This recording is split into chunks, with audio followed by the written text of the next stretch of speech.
হ্যাঁ আমি ওইটাও জানি, উস্তাদের মায়ের শেষ রাত। কিন্তু একটা কথা মনে রাখেন, আমার কিন্তু ধৈর্য কম।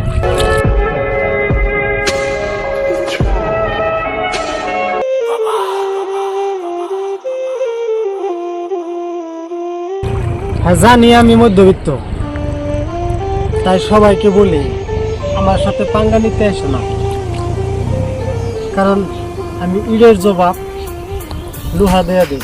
ছিলাম তখন ভালো, যখন হইল আমার জন্ম, মাথায় বুদ্ধি ছিল কম, আর মস্তিষ্কটা বন্ধ, আস্তে আস্তে হইলাম বড়, বাবা চিনাই দিল জগৎ আমি।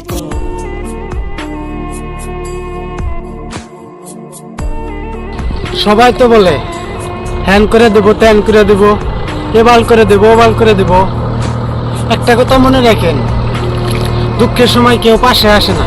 দেখেন, বাপের সয় সম্পদ যেতেই থাকুক, যদি না কর্ম করেন আপনি, একটা কথা মনে রাখেন, আপনার পায়ের নিচের মাটি, আপনার ভবিষ্যৎ আপনারই করতে হইব।